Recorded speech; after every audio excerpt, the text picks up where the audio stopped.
Well, guys, after 5 years and 4 seasons of television, this is the end of Succession. Now that's not exactly accurate for me because I've only been watching the show for 2 years, kind of caught up, between seasons 3 and 4, but I was still invested. I love this show, and I'm very sad to see it go, but as the old saying goes, it's better to die Breaking Bad than to live long enough to see yourself become the X-Files. So this video, I'll be talking about episodes 9 and 10. Let's start with episode 9.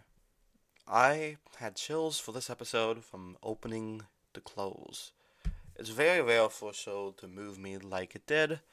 Um, but yeah, that funeral was crazy. It was a crazy scene. It's very rare for these characters to let down their shields, but I think they do in this episode. I gotta say, Marsha, you're a bitch, but you're actually pretty real this episode. I like you. I like how she kind of let bygones be bygones with all of other Logans as mistresses. They all kind of sat together and, kind of chatted about how awful he was. It's kind of sweet, which is odd coming from anything in this show, because everybody in the show is such a deplorable monster. I love James Cromwell's performance in this as Uncle Ewan when he gives off the eulogy, which is painfully honest. You don't really, no, most people don't dig that deep into the brother at his own funeral, but it was his chance to say stuff, and he did. Um, what a incredible performance that was, and we finally see Logan's rosebud. You know, his loss of innocence, the reason he is the way he is. And I was always wondering, what happened to his sister Rose? Probably named after Rosebud from Citizen Kane. And we finally find out it was because he blames himself for her death, because he may or may not have brought polio home. I think it's very apparent that Logan had a very abused childhood, as you can see from the scratches on his back in some of the earlier episodes. But yeah, still, he was an awful person, but at least we could understand why.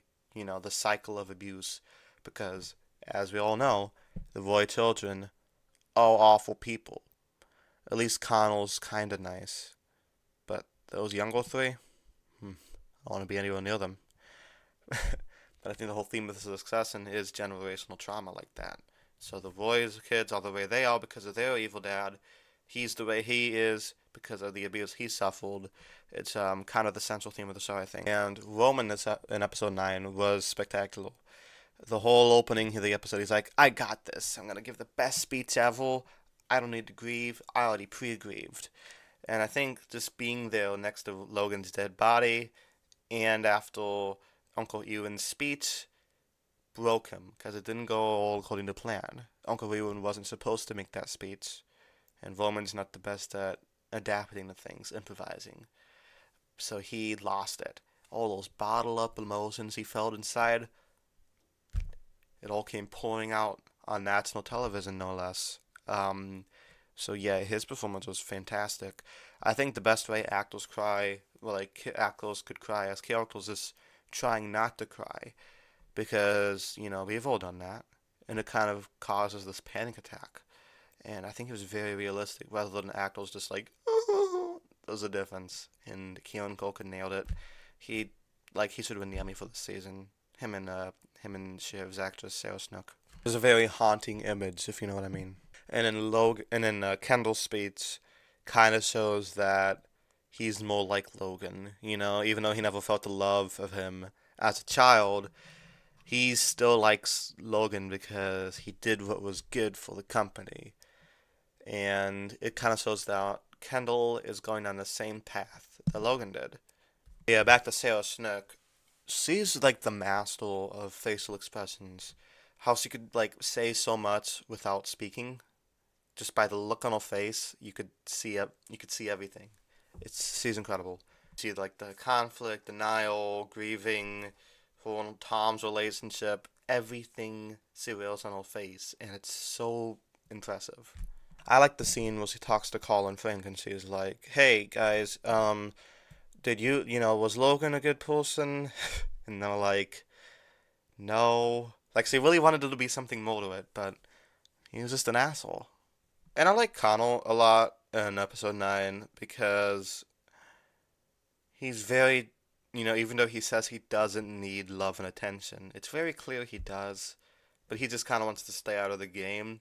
And I think for that reason, he's probably the most well-rounded of the four, though that's not saying much. I'm more well-rounded than them, and look at me. You see the return of Caroline, who is the younger three children's mother, and yeah, like, she's kind of a nasty bitch.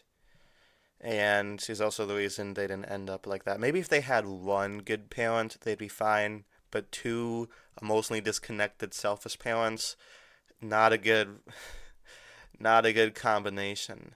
And maybe that's why at least Connell is a little bit empathetic because she's not his mom. We don't really know much about his mom besides the fact that she was in a mental institution. Um, so maybe the fact that he didn't have two awful parents, maybe that's why he ended up a little bit better than the rest of them.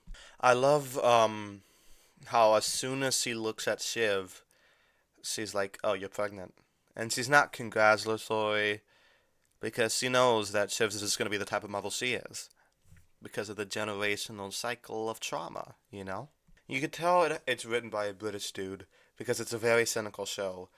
It's an American written show. I feel like the Warriors would learn from the mistakes and change and be better people. Not this show.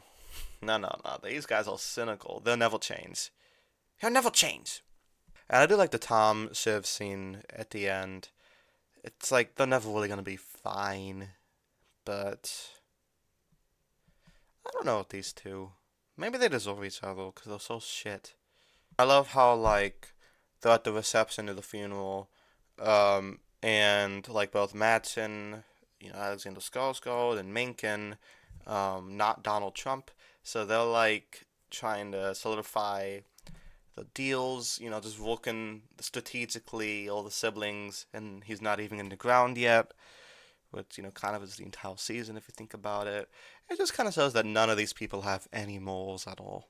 And everybody in the room has been mistreated by Logan, everybody in the entire funeral. And the whole thing is like, maybe he did care about us, maybe there was more to him. And as we find out, based on Uncle Ian's speech and talks Shiv had with uh, Colin Frank, there isn't. He's just an asshole, and everybody in the room let him control their lives. And even after death, he'll probably still will control their lives. Moving on to episode 10. So, these feelings are a little bit raw for me because the episode aired tonight, and I've only had like an hour to think about it. Usually I like to let my opinions wait a couple of days before I get my thoughts out there, but I don't know, I just already have a lot of thoughts, so let's get going. Um, I knew that I predicted that Tom was gonna be on top. I predicted that he was gonna be the next CEO, because obviously Madsen wasn't gonna pick Shiv to be the American CEO, because like why would he? Shiv's incompetent. Tom seemed like the better choice, and the reason why I predicted it was Tom was because last episode he skipped the funeral because he had the work. That was such a Logan thing to do. The series finale, I think, encapsulates all of what succession was. People who love each other but constantly stab each other in the back. So it starts off with Shiv and Madsen versus Kendall and Roman. But Roman's kind of emotionally destroyed because, he had his breakdown last episode, so he's not really in it. He just wants it to be awful. So then they meet at Cold Bitch Caroline Mom's house, and she's like, "Oh, honey, don't eat the cheese. Peter likes the cheese." And we finally get to see them bond. We finally get to see them have like a normal, funny, friendly sibling relationship.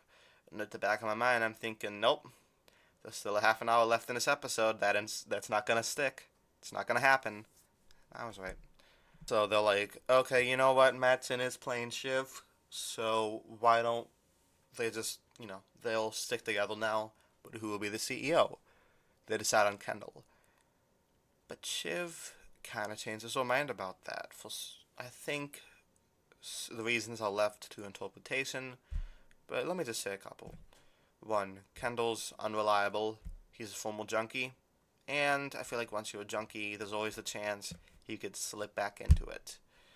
Um, Two, she is just jealous and bitter that Kendall gets to do it, and she doesn't. And I think she'd rather see the whole company go down than to see Kendall on top. C, I think she'd have a she realizes she'd have a better chance at being the wife of a CEO than the sister of a CEO. It's it's all about Shiv, as is for every other character. That's their philosophy. Everybody else is okay as long as I'm on top. Kendall's kind of emotional breakdown at Shiv's betrayal, well acted. He kind of just turns into this little boy in a way. This little boy having a tantrum. And it feels so real and so well acted.